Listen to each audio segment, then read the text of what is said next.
जी महाराज की, धर्मवीर संभाजी महाराज की जय भवानी, जय भवानी। हर हर हर हर।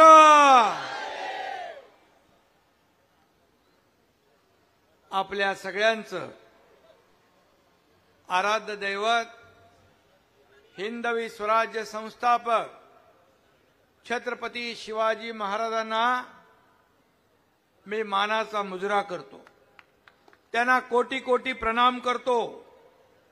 अखंड हिंदुस्थानचा अभिमान म्हणजे शिवछत्रपती, हिंदुत्वाचा हुंकार आणि लोकशाहीचा आविष्कार म्हणजे शिवछत्रपती।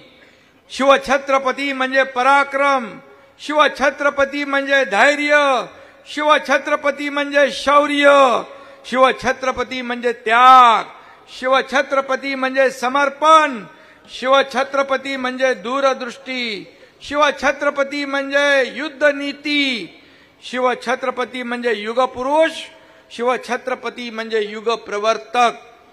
आदर्श राजा म्हणजे शिवछत्रपती, रयतेचा राजा म्हणजे शिवछत्रपती। ही शिवाजी महाराजांची ओळख आहे। आणि आज आपल्या राजांची, छत्रपती शिवाजी महाराजांची तिथीप्रमाणे शिवजयंती आहे। आज योग बघा, आज या शिवछत्रपतींच्या अश्वारूढ पुतळ्याचं अनावरण होतंय आणि या अनावरणाचा भव्य सोहळा आपण पाहतोय। मगाशी सगळ्यांनी सांगितले तर काय होतं, घारडा केमिकल, काय महाराज म्हणाले खोकला करडा, काय काय होतं, पण आता मात्र याचं हा चौक म्हणजे महाराष्ट्र राज्याचा आराध्य दैवत छत्रपती शिवाजी महाराज चौक या नावाने ओळखला जाणार। आणि या महाराजांच्या अश्वारूढ पुतळ्याचं महत्व वेगळंच आहे, कारण घोडा आणि भवानी तलवार हे शिवरायांच्या व्यक्तिमत्वाचाच भाग होते। अशा या पुतळ्याची संकल्पना तयार केल्याबद्दल मला खासदार श्रीकांत शिंदे गाडीत सांगत होते की हा शिवाजी महाराजांचा पुतळा थोडा वेगळा आहे। मी बोललो वेगळा म्हणजे काय? बोले समोर चेहरा असतो, घोडा असतो, घोड्याचा चेहरा, नंतर शिवाजी महाराज मागे, पण इथं आपण पाहिलं पाटील साहेब तर छत्रपती शिवाजी महाराज पूर्णपणे सगळ्या जनतेला दर्शन देताना या पुतळ्यामध्ये आपण पाहतोय। आणि म्हणून हा पुतळा ज्यांनी केला त्यांचं मी अभिनंदन केलेलंच आहे आणि त्यांचा सत्कारही केलाय। पण श्रीकांत शिंदे आणि त्यांच्या टीमचंही मी मनापासून अभिनंदन करतो की एक वेगळी संकल्पना घेऊन आपण या चौकामध्ये हा पुतळा उभारला। खरं म्हणजे खऱ्या अर्थाने आज सकाळी देखील आज छत्रपती शिवाजी महाराजांचं एक भव्य दिव्य मंदिर त्याचंही लोकार्पण झालं। त्याचा मग मी भूमिपूजन केलं होतं आणि आपले मुख्यमंत्री देवेंद्रजींनी त्याचं आज लोकार्पण केलं। आज मी त्या ठिकाणी गेलो होतो। छत्रपती शिवाजी महाराजांचा जन्मापासून अगदी राज्याभिषेकापर्यंत सगळ्या घटना त्या ठिकाणी शिल्पाच्या माध्यमातून त्यांनी दाखवल्या। खरं म्हणजे आजचा दिवस खूप चांगला आहे। कालही शिवजयंतीच्या पूर्वसंध्येला ठाण्यामध्ये शिवाजी महाराजांचं स्मारक झालं आणि धर्मवीर संभाजी महाराजांचं देखील सिंहाचा जबडा खेचताना त्याचं एक स्मारक उभं राहिलं। खरं म्हणजे हे आपल्या आयुष्यातले भाग्याचे क्षण आहेत। काल महाराज तुमच्या देहूमध्ये जगद्गुरु संत तुकाराम महाराजांची 375 वैकुंठ गमन कार्यक्रम होता, सोहळा होता आणि या तुमच्या सर्वसामान्य कार्यकर्त्याला एकनाथ शिंदेला पहिला जगद्गुरु संत तुकाराम महाराज पुरस्कार मला मिळाला. मी कालही म्हणालो, हा माझा पुरस्कार एकट्याचा नाहीये, हा वारकऱ्यांचा आहे, हा धारकऱ्यांचा आहे, हा शेतकऱ्यांचा आहे, माझ्या लाडक्या बहिणींचा आहे, माझ्या लाडक्या भावांचा आहे, माझ्या लाडक्या ज्येष्ठांचा आहे. खरं म्हणजे आज आपण या पुतळ्याची जर घडणावळ पाहिली तर महाराजांच्या स्वराज्याचं रक्षण आणि विस्तार केला. यामध्ये घोडदळाचं खूप महत्व होतं. मराठ्यांच्या तळपत्या तलवारींनी मुघलांना पाणी पाजलं होतं. खुद्द ज्योतिबा, महात्मा ज्योतिबा फुले यांनी शिवाजी महाराजांच्या संपूर्ण आयुष्याचं वर्णन करणारा पोवाडा लिहिला होता. त्या ज्योतिबा फुले वर्णन करतात, भिडला शिवाजी मोगल मागे हटिवला, वाट पुढे चालू लागला, दुसरी फौज आडवी महाराज राजाला, काळ्या रात्री हळूच सुदरी आड मार्गाला, धूळ नाही दिसली मोगल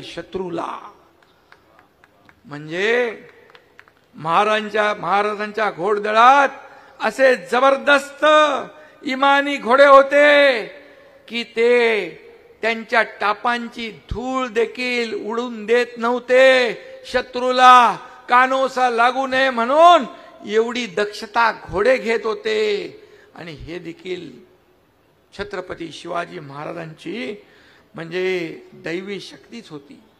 शत्रूला चावल लागू न देण्यासाठी घोडे हा पराक्रम करत होते. घोड्यावरून पाठलाग करून मोगलांच्या सैन्याने महाराजांच्या सैन्याला गाठल्याचं एकही उदाहरण आहे का महाराज? एकही उदाहरण नाही. म्हणजे हे कर्तव्य घोडे बजावत होते. आणि म्हणून मी आपल्याला सांगतो की त्यामुळे या अश्वारूढ पुतळ्याचं एक वेगळं महत्व आहे. हाती तलवार घेऊन घोड्यावर स्वार होऊन मोहिमेवर निघालेले छत्रपती आपल्याला सतत स्वराज्य रक्षणाची आणि सर्वसामान्य जनतेच्या हिताची काळजी घेताना दिसले. महाराजांचा हा अश्वारूढ पुतळा त्याच इतिहासाची साक्ष असून तो पुढील पिढ्यांना इतिहासाची आठवण करून देत राहील. तरुण पिढीला, शाळेतल्या मुलांना हा पुतळा प्रेरणा आणि ऊर्जा देत राहील. इथल्या समस्त डोंबिवलीकरांना, इथल्या समस्त शिवभक्तांना त्याचं सकाळी दर्शन होईल आणि त्यांना प्रेरणा आणि ऊर्जा मिळेल. असा हा छत्रपतींचा पुतळा आहे. आणि म्हणून प्रत्येक शिवभक्ताने महाराजांचं हे रूप डोळ्यात साठवून ठेवलं पाहिजे, कारण आपल्याला सतत प्रेरणा मिळत राहील. आणि याच पुतळ्याच्या साक्षीने या ठिकाणी आपल्या सगळ्यांना इतिहास रचायचा आहे. हे सर्वांनी लक्षात ठेवलं पाहिजे. नवा इतिहास, या सर्वसामान्य माणसाच्या आयुष्यामध्ये चांगले दिवस आणण्याचा इतिहास. आणि म्हणून या पुतळ्याकडे पाहून आपण जनतेची, रयतेसाठी राज्य करण्याची प्रेरणा घेतली पाहिजे. 350 वर्षापूर्वी या भूमीला शिवाजी महाराजांच्या रूपाने कर्तृत्ववान वीरपुत्र मिळाला, ज्यांनी आपल्या पराक्रमाने, शौर्याने, धाडसाने आणि जिद्दीने महाराष्ट्र भूमीवर भगवा फडकवला, मराठी मातीत भगवा झेंडा फडकवला. आणि त्यामधून स्वराज्याची असलेली तळमळ, निष्ठा, पराक्रम, निष्कलंक चारित्र्यामुळे आदर्श राजा म्हणून जगभरात शिवरायांची कीर्ती पसरली. शेतकऱ्यांच्या भाजीच्या देटाला देखील, रयतेच्या भाजीच्या देटाला देखील हात लागता कामा नये, अशी शिकवण छत्रपतींची होती. आणि म्हणून रयतेवर, हे रयतेचं राज्य, मगाशी कोणीतरी म्हणालं हे रयतेचं राज्य, शिवाजी महाराजांचं राज्य म्हणजे रयतेचं राज्य. जीवापाड त्यांनी रयतेवर प्रेम केलं. परस्त्रीला आई मानणारे शिवाजी महाराज प्रजादक्ष होते. शिवरायांच्या गनिमी काव्याचे धडे तर जगातल्या अनेक देशांकडून गिरवले जातात. दिल्लीतल्या, मी मुख्यमंत्री असताना दिल्लीतल्या JNU मध्ये या युद्धनीतीवर अभ्यासक्रम देखील सुरू होतो आहे. आणि म्हणून 2.5 वर्षापूर्वी मगाशी महाराज आपण सांगितलं, धनंजयजी आपण सांगितलं, या राज्यात महायुतीचं सरकार आलं. छत्रपती शिवाजी महाराजांच्या आदर्शावर काम करणारं, कारभार करणारं राज्य आपण पाहिलंय. रयतेचं राज्य, कल्याणकारी राज्य, विकासाला पुढे नेणारं राज्य, लोकाभिमुख कल्याणकारी योजना राबवणारं राज्य आपण पाहिलं. लाडक्या बहिणी, लाडके भाऊ, लाडके शेतकरी, लाडके ज्येष्ठ, लाडके युवा, सर्वांचं कल्याण करणाऱ्या योजना आपण सुरू केल्या. यामुळेच पुन्हा तुम्ही या जनतेने महायुती सरकारला पसंती दिली आणि केवळ पसंतीच नाही तर ऐतिहासिक मॅन्डेट दिलं. पाटील साहेब, आतापर्यंतच्या इतिहासामध्ये कधीही असं दैदिप्यमान यश महायुतीला आणि महाराष्ट्राला मिळालं नव्हतं. आणि आता त्यामुळे आमची जबाबदारी आणखी वाढली आहे. मी मुख्यमंत्री होतो त्यावेळी कॉमन मॅनच समजायचो. आता तुम्ही कुठेतरी म्हणाल मला डेडिकेटेड कॉमन मॅन, DCM आहे तर डेडिकेटेड कॉमन मॅन. आता देवेंद्रजी मुख्यमंत्री आहेत, आमची टीम तीच आहे आणि आणखी आमची जबाबदारी वाढलेली आहे सर्वसामान्यासाठी काम करण्याची. मी शिवसेनेचा मावळा आहे आणि शिवरायांचा देखील मावळा आहे. शरीरात रक्ताचा शेवटचा थेंब असेपर्यंत जनतेची सेवा करणं हेच माझं काम आणि कर्तव्य आहे. आणि म्हणून मी आपल्याला एवढंच सांगतो, उद्घाटनं खूप झाली त्यावेळेस शिवाजी महाराजांचे पुतळे फक्त आपल्या महाराष्ट्रात नाही तर देशात देखील झाले. एक आठवण सांगतो, हिंदुस्थान आणि पाकिस्तानच्या सरहद्दीवर लष्कराने एक अश्वारूढ पुतळा उभा केला होता. त्याच्या उद्घाटनाला मला बोलवलं होतं. तो पुतळा बघितल्यानंतर त्या तलवारीचं टोक पाकिस्तानकडे होतं. मी म्हणालो, लष्कराने सांगितलं हे पाकिस्तान, पण आपल्या हिंदुस्थानकडे डोळे वटारून बघू नये म्हणून ही तलवारीचं टोक आम्ही तिकडे ठेवलंय. आणि म्हणून या ठिकाणी गेल्या आठवड्यात जपानच्या टोकियोमध्ये देखील शिवाजी महाराजांचा पुतळा उभारायला मला बोलवलं होतं. परंतु या ठिकाणी सगळं महाराष्ट्रामध्ये अधिवेशन आणि सगळ्या कामकाजामुळे मी त्यांना शुभेच्छा पाठवल्या. मॉरिशसमध्ये गेल्या वर्षी देवेंद्रजींच्या हस्ते पुतळ्याचं उद्घाटन झालं.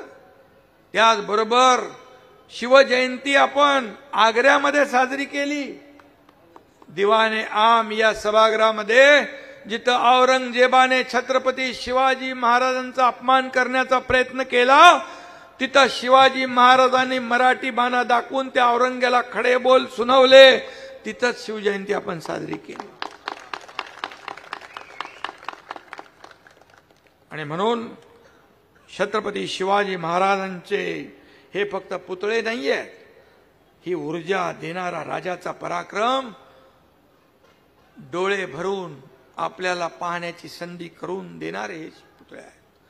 आणि म्हणून परंतु काही लोक आपल्या देशातील, मगाशी उल्लेख केला महाराजांनी, काही आपल्या देशातले काही अशा अवलादी आहेत की औरंगजेबाचे गोडवे गाणं त्यांना आवडतं. काही लोक म्हणाले औरंगजेब हा चांगला थोर शासक होता, चांगला प्रशासक होता. त्याला तर मी सभागृहामध्ये दाखवलं. विधानसभेच्या अधिवेशनात सांगितलं मी, असा माणूस अधिवेशनात सभागृहात बसण्याच्या लायकीचा नाही, याच्यावर देशद्रोहाचं कलम लावा आणि निलंबित करा.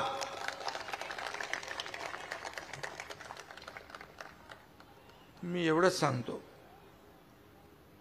जगातला कुठलाही देश त्या देशातील पराक्रमाची स्मारकं जपून ठेवतो आणि परकीय आक्रमणाच्या आठवणी पुसून स्वाभिमान जागवतो.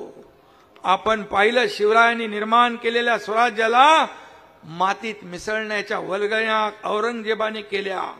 हा औरंगजेब महाराष्ट्राचा घास घ्यायला आला होता. याने छत्रपती शिवाजी महाराजांना कैद केलं. शिवाजी महाराज एक दैवी शक्ती आणि गनिमी कावा म्हणून आग्र्याहून सुखरूप सुटले. या औरंग्याने खऱ्या अर्थाने छत्रपती संभाजी महाराजांना गफलतीने कैद केलं आणि छत्रपती संभाजी महाराजांना म्हणाला, धर्म बदल. अंगाची कातडी सोलली, त्याच्यावर मीठ टाकलं, उकळतं पाणी टाकलं, उकळतं तेल टाकलं, घाण्याला झुंपलं, त्यांचे डोळे गरम गरम सळईने डोळे काढले, जीभ छाटली, नख काढून टाकली. एवढी क्रूरता ज्या औरंग्याने दाखवली, त्या औरंग्याचं समर्थन करणारे देखील देशद्रोही आहेत. आणि म्हणून खऱ्या अर्थाने औरंग्याने तर आपल्या बापाला कैद केला होता. सत्तेसाठी त्याने आपल्या सगळ्या लोकांना देखील सोडलं नाही. परंतु धर्मवीर संभाजी महाराज अतोनात छळ केल्यानंतर देखील त्यांनी धर्म बदलला नाही, बलिदान केलं. धर्मवीर संभाजी महाराज औरंगजेब जिंकून पण हारला, पण संभाजी महाराज बलिदान करून पण जिंकले. असा आपला धर्मवीर संभाजी राजा. देश धर्म पर मिटने वाला शेर शिवा का छावा था, परम पराक्रमी महापराक्रमी परम प्रतापी एक ही शंभू राजा था, एक ही शंभू राजा था. असा आपला राजा आणि त्याचा उदात्तीकरण. खरं म्हणजे ही कबर म्हणजे महाराष्ट्राच्या छाताडावर खोपसलेला हा कलंक आहे. या महाराष्ट्राला लागलेला हा कलंक. आणि म्हणून तुम्ही जे म्हणालात तुमच्या भावना आहेत, ज्या तीव्र भावना या देशातल्या, या राज्यातल्या शिवभक्तांच्या, शंभू भक्तांच्या ज्या भावना आहेत, त्याच भावना एकनाथ शिंदेच्या पण आहेत.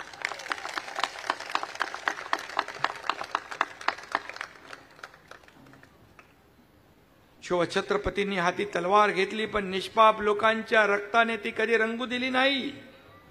त्यांच्या रणनीतीला रक्ताचा वास येत नव्हता, मानवतेचा सुगंध होता. शिवाजी महाराजांचे जीवन हे केवळ युद्धाचे प्रतीक नाही, ते तर स्वराज्य स्थापनेसाठी दृढ संकल्पाचं प्रतीक आहे. शिवाजी महाराज सर्व जातीपाती धर्मासाठी रयतेसाठी संघर्ष केला. आणि म्हणून छत्रपती शिवाजी महाराजांचा इतिहास आत्मसात करण्याची गरज आहे.